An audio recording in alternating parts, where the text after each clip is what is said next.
Hello बच्चों। आज जो स्टूडेंट क्लास नहीं आए टेंशन नहीं लेना। आज ईद के कारण बहुत स्टूडेंट क्लास नहीं आए थे। आज जो क्लास में ऑफलाइन में बताया गया उसी क्वेश्चन का हम चर्चा कर रहे हैं। आप आराम से देखोगे, घर पर बैठे, कोई टेंशन नहीं है आप लोग के लिए। हमें अब जो इतना क्वेश्चन आज क्लास में बताया गया हर एक क्वेश्चन को हम फिर से अगेन बता रहे हैं, आप यहाँ पर समझोगे, ठीक है। और कल जो स्टूडेंट आए थे उनको पता होगा, कल हम 13 तक क्वेश्चन कर लिए थे, 4.2 का 13 तक क्वेश्चन कर लिए थे। आज हम 14 नंबर क्वेश्चन करने वाले हैं, ठीक है। तो चलो यहाँ पर आप ध्यान दो, 14 नंबर क्वेश्चन क्या दिया गया, ठीक। आप देखिए 14 नंबर क्वेश्चन दिया गया ए स्क्वायर प्लस कितना 1 और ए बी और क्या लिखा हुआ ए सी। फिर यहाँ पर क्या लिखा हुआ है ए बी और क्या लिखा हुआ बी स्क्वायर प्लस 1 और बी सी। फिर क्या दिया गया यहाँ पर सी ए और क्या दिया गया सी बी और सी स्क्वायर प्लस कितना 1। ये आपका एल एच एस है। अब आर एच एस में आपको निकालना है 1 plus a square plus B square plus क्या निकालना है सी स्क्वायर। क्या निकालना है सी स्क्वायर। अब चलो एल एच एस से चलो हमें क्या निकालना है बाबू, आर एच एस निकालना है। क्या निकालना आर एच एस। यहाँ से आप सॉल्यूशन करोगे, यहाँ से आप क्या करोगे सॉल्यूशन, यहाँ से आप क्या करोगे सॉल्यूशन। सॉल्यूशन करने के बाद यहाँ पर आप लिखोगे एल एच एस। जो एल एच एस का क्वेश्चन दिया गया उनको आप प्रिंट कर दो। क्या लिखा हुआ है बाबू ए स्क्वायर प्लस कितना लिखा हुआ 1 और यहाँ पर क्या दिया गया ए बी और क्या लिखा हुआ है ए सी। क्या दिया गया ए सी। फिर यहाँ से क्या दिया गया ए बी और क्या लिखा हुआ बी स्क्वायर प्लस कितना दिया गया 1 और क्या लिखा हुआ बी सी। फिर यहाँ पर क्या लिखा हुआ सी ए और क्या लिखा हुआ सी बी और सी स्क्वायर प्लस कितना दिया गया 1। सी स्क्वायर प्लस कितना दिया गया 1। अब इस एल एच एस में कौन सा संक्रिया लगाए कि आपका आर एच एस आ जाए, क्या आ जाए आर एच एस आ जाए। तो चलिए एल एच एस में हम संक्रिया को सोचते हैं, आप ध्यान से देखते जाओगे। एल एच एस में यहाँ पर लिखा हुआ है, यहाँ पर क्या दिया गया ए स्क्वायर, यहाँ पर क्या लिखा हुआ है बाबू, यहाँ पर जो आपका लिखा हुआ है ए स्क्वायर प्लस कितना लिखा हुआ 1। यहाँ पर क्या दिया गया ए बी और यहाँ पर क्या लिखा हुआ है सी ए। क्या लिखा हुआ सी ए। हमको जो रिक्वायरमेंट है यहाँ पर, हमको जो यहाँ पर रिक्वायरमेंट है कितना a square plus B square plus किसका रिक्वायरमेंट है सी स्क्वायर, आगे ए होना चाहिए। तो यहाँ पर क्या लिखा हुआ है 1 प्लस, यहाँ पर जो दिया गया यहाँ पर 1 प्लस, यहाँ पर ए स्क्वायर प्लस 1 है, यहाँ पर बी स्क्वायर होना चाहिए, यहाँ पर क्या होना चाहिए सी स्क्वायर होना चाहिए। क्या होना चाहिए सी स्क्वायर होना चाहिए।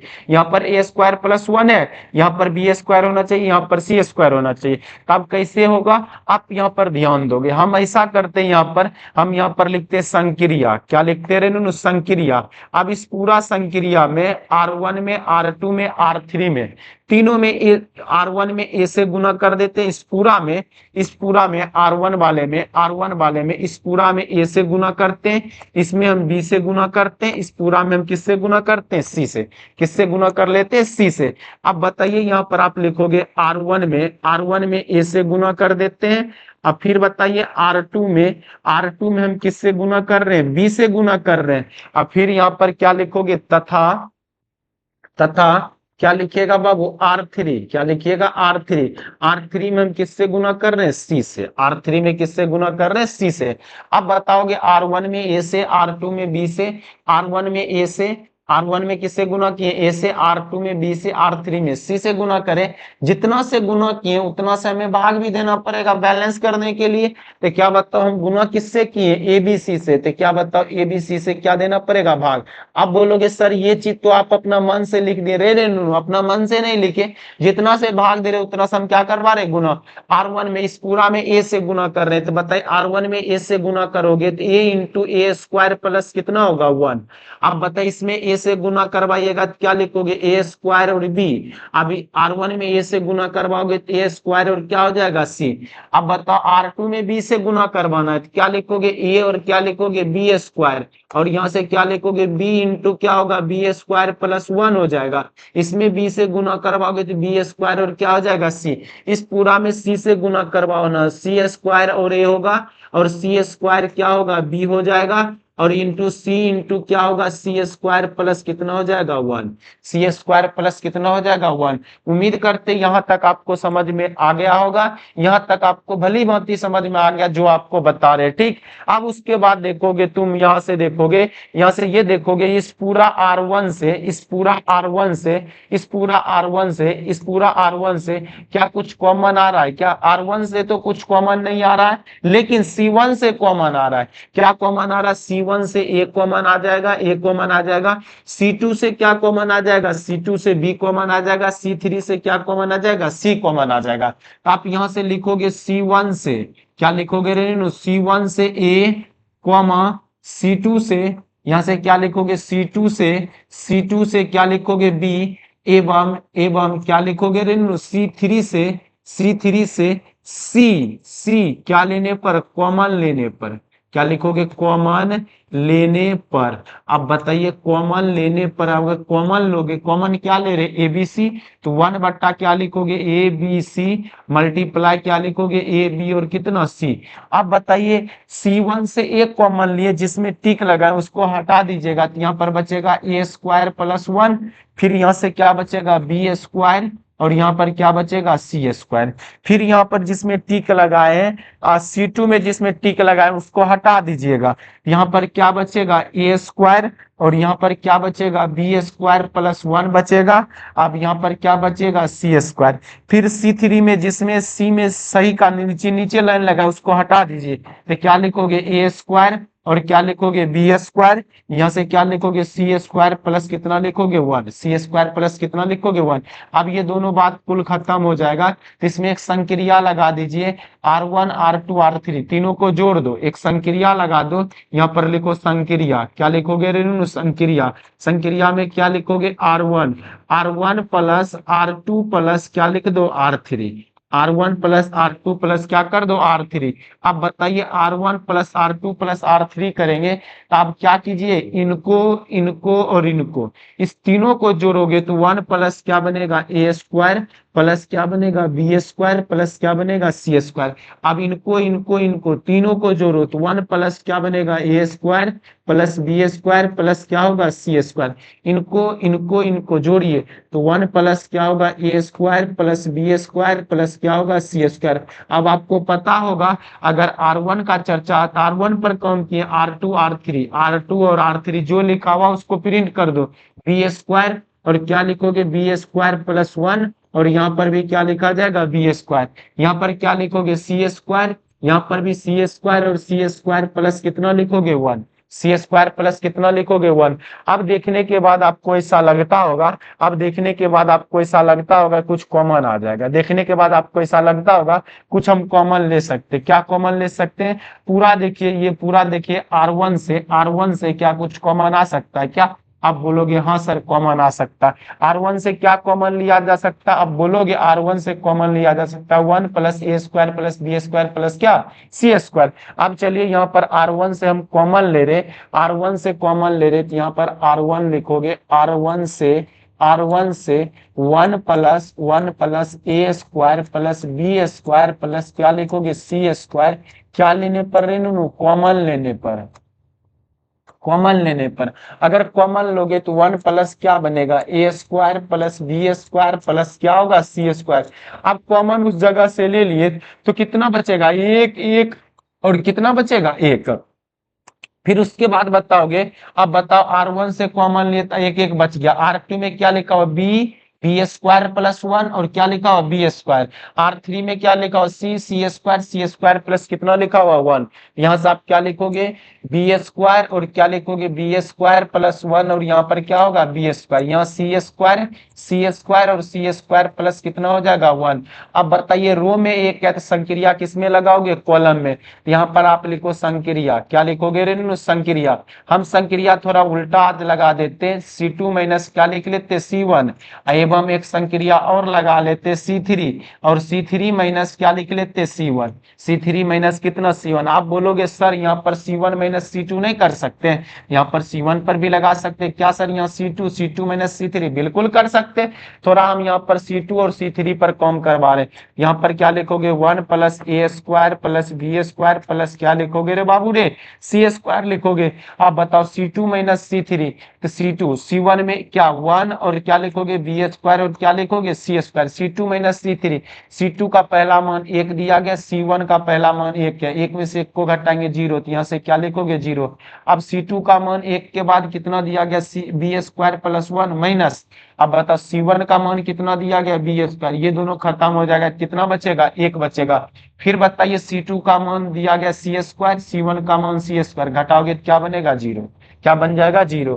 अब 0 बनने के बाद अब बताओ दो संक्रिया एक साथ कारा लगाने के लिए, क्या संक्रिया कारा लगाने के लिए, दो संक्रिया एक साथ कारा लगाने के लिए। अब दो संक्रिया एक साथ कारा हमें लगाने के लिए अब C3 वाला संक्रिया लगाओ। C3 वाला हम क्या कर रहा है, ये देखो C3 है, ये आपका क्या है C3 है, ये आपका क्या है C2 है, ये आपका क्या है C1 है। यहाँ लिखा C3 माइनस C1। अब इसमें से इनको क्या कर देना घटाना है, तो क्या बताओ 1 में से 1 को घटाओगे तो क्या बनेगा 0, तो यहाँ से क्या लिखोगे 0। बी स्क्वायर में से बी स्क्वायर को घटाओगे तो क्या बनेगा 0, तो यहाँ से क्या लिखोगे 0। और C स्क्वायर प्लस 1 में से C स्क्वायर को घटा दोगे तो कितना बचेगा 1, यहाँ से क्या लिख दोगे 1, क्या लिखोगे 1। अब इतना लिखने के बाद इस सब को थोड़ा हटा दीजिए। इनको हटाने के बाद अब आपको पता होना चाहिए, अब आपको क्या पता होना चाहिए, एक चीज ये पता होना चाहिए जिसमें सबसे ज्यादा जीरो होता है, जिसमें सबसे ज्यादा जीरो होता है उनके सापेक्ष हम क्या करते हैं प्रसार करते हैं। तुम चाहे R1 के सापेक्ष, चाहे C2 के सापेक्ष, चाहे C3 के सापेक्ष क्या कर दो प्रसार कर दो। यहाँ से तुम लिखो R1 के सापेक्ष क्या करने पर प्रसार करने पर, यहाँ से 1 प्लस क्या लिखोगे ए स्क्वायर प्लस क्या लिखोगे बी स्क्वायर प्लस क्या लिखोगे C स्क्वायर। अब R1 के सापेक्ष के 1 2 डंटा 0 2 क्या लिखोगे डंटा 0 2 क्या लिखोगे डंटा। साइन क्या होता प्लस माइनस और क्या होता प्लस, इसके अंदर सब 0 इसके अंदर सब 0। तो बताइए R1 के सापेक्ष चले, इस रो को छोड़ देना, इस रो को छोड़ देना, सामने वाले कॉलम को छोड़ देना। अब इस रो इस सामने वाले कॉलम को अगर हम छोड़ दिए तो क्या बचा 1 0 और 0 और कितना बचा 1। अब बताइए गुणा करवा दीजिए, तो 1 प्लस क्या लिखोगे रेनू ए स्क्वायर प्लस क्या लिखोगे बी स्क्वायर प्लस क्या लिखोगे C स्क्वायर। इनको हल करोगे तो 1 में से 0 को घटा देंगे, ये पूरा को हल करने के बाद कितना बचेगा, यहाँ से आप लिखोगे 1 plus a square plus B square plus क्या लिखोगे रे बाबू C स्क्वायर मल्टीप्लाई 1 कर दोगे, यहाँ से आपका बन जाएगा 1 प्लस क्या लिखोगे a square plus B square plus क्या लिखोगे C स्क्वायर। यही आपका क्या बन गया RHS। नीचे से लिखोगे अतः LHS इजकल टू क्या लिख दोगे RHS, अतः LHS इजकल टू क्या लिखोगे RHS। यही आपका क्या हो गया रेनू प्रूफ हो गया, क्या हो गया प्रूफ हो गया। उम्मीद करते हैं ये जितना चीज बताया आपको भली भांति हर एक चीज समझ में आ गया होगा, ठीक है, हर एक चीज आपको समझ में आ गया होगा। 14 नंबर क्वेश्चन को कंप्लीट हो गया। 14 के बाद आज क्लास में बताया गया 15 नंबर क्वेश्चन, ठीक है, 15 नंबर पर आप थोड़ा ध्यान दीजिएगा, 15 नंबर क्वेश्चन क्या बताया गया है, ठीक है। चलो आगे 15 नंबर क्वेश्चन देखिए, ये 15 नंबर क्वेश्चन है ना, 15 नंबर क्वेश्चन, ये 15 नंबर क्वेश्चन के आप पढ़िए। क्वेश्चन 15 नंबर दिया गया, लिखा हुआ यदि एक 3 गुना 3 कोटि का एक वर्ग आव्यूह है तो क्या करा डिटर्मिनेंट के ए का मान क्या होगा, डिटर्मिनेंट के का मान होगा। अब बताओ डिटर्मिनेंट के का आपसे मान पूछा गया, डिटर्मिनेंट के का आपसे मान पूछा गया, तो क्या इसका मान आप नहीं निकाल सकते। आप बोलो सर हम स्मूथली इसका मान निकाल सकते हैं, स्मूथली निकाल सकते हैं। देखिए कैसे निकालिएगा, आप ध्यान दो यहाँ पर देखो, इसको अगर शॉर्ट में बनाया जाए, क्या लिखा हुआ के और क्या दिया गया ए, अगर 3 क्रॉस 3 का दिया गया तो के का पावर 3 और डिटर्मिनेंट ए लिख दीजिएगा। 3 क्रॉस 3 का दिया गया ना इस जगह, तो के का पावर 3 डिटर्मिनेंट ऑप्शन सी को टिक कर देना। अगर 4 गुना 4 का दिया गया, अगर के डिटर्मिनेंट ए पूछा जाएगा तो के का पावर क्या लिखोगे 4 और डिटर्मिनेंट कितना दोगे ए। अगर 2 गुना 2 का रहेगा, अगर आपसे पूछा जाएगा के ए का मान बताए, डिटर्मिनेंट के का पावर 2, डिटर्मिनेंट कितना ए, यही आपका क्या बन जाएगा आंसर। सर आप तो हमें क्वेश्चन में रट्टा मरवा दिए, आप एक एक हमको सॉल्यूशन बता दीजिए। चलिए इसका हम सॉल्यूशन बता देते, ये शॉर्टकट आपको बता दिए, ठीक है। अब इसका फुल सॉल्यूशन देखना चाहते हैं, फुल सॉल्यूशन देखना चाहते हैं तो यहाँ पर आप स्मूथली यहाँ पर ध्यान दीजिए, आपको समझ में आ जाएगा, ठीक है। आप चलिए यहाँ पर ध्यान दीजिएगा, यहाँ पर आप ध्यान दो, यहाँ पर ध्यान दो, हम बताते हैं क्वेश्चन को, ठीक है। अब बताओ इसका सॉल्यूशन करना है यहाँ से, यहाँ पर क्या लिखा हुआ है, इस भाषा को पढ़ना। ए एक 3x3 कोटि का एक वर्ग आव्यूह है। हम मान लेते ए को एक वर्ग आव्यूह है 3x3 कोटि का, मान लेते ए बी सी और यहाँ से डी ई और कितना एफ, यहाँ पर जी एच और कितना रेनू आई, 3x3 कोटि का। अब यहाँ पर क्या पूछा गया, के और कितना लिखा हुआ ए। अब के का गुना दोनों तरफ करवा दो, यहाँ पर क्या लिखो के, यहाँ पर क्या लिखोगे ए बी और कितना सी, और डी ई और कितना लिखोगे एफ, और जी एच और कितना लिखोगे आई। अब बताओ इस के का गुना, सिर्फ इस के का गुना इस R1 के साथ होगा, इस R1 के साथ होगा कि सभी के साथ होगा। आप बोलोगे सर सभी के साथ होगा क्योंकि ये मैट्रिक्स दिया गया। आप बताओ मैट्रिक्स दिया गया, सभी के साथ करवाओगे क्या लिखोगे के, और क्या लिखोगे के बी और क्या लिखोगे के सी, और नीचे से क्या लिखोगे के डी और क्या लिखोगे के ई और क्या लिखोगे के एफ, और यहाँ से क्या लिखोगे के जी और क्या लिखोगे के एच और क्या लिखिएगा के और कितना आई, के कितना लिखोगे आई। अब बताओ हमें तो मैट्रिक्स नहीं, हमें डिटर्मिनेंट्स का रिक्वायरमेंट है। डिटर्मिनेंट्स लगा दो तो क्या लिखोगे के ए डिटर्मिनेंट्स, अब इधर भी डिटर्मिनेंट्स लगाओगे तो क्या लिखोगे के ए और क्या लिखोगे के बी और क्या लिखोगे के सी। अब यहाँ से क्या लिखोगे के डी और क्या लिखोगे के ई और क्या लिखोगे के एफ, और यहाँ से क्या लिखोगे के जी और क्या लिखोगे के एच और क्या लिखोगे के और कितना आई। अब तुम बताना, एक बात बताना, एक यहाँ से एक बात बताना, यहाँ से थोड़ा हाइड कर देते हैं। क्या बताओ इस पूरा R1 से क्या के कॉमन आएगा, इस R2 से कॉमन आएगा, R3 से क्या कॉमन आएगा, के कॉमन आ जाएगा। अब बताइए पूरा R1 से के कॉमन आएगा, R1 से क्या कॉमन आ जाएगा रेनू, के कॉमन आएगा। R2 से R1 से भी के, R2 से भी के, R3 से भी के, टोटल मिलाकर 3 गो के होगा तो के का पावर कितना लिखोगे 3।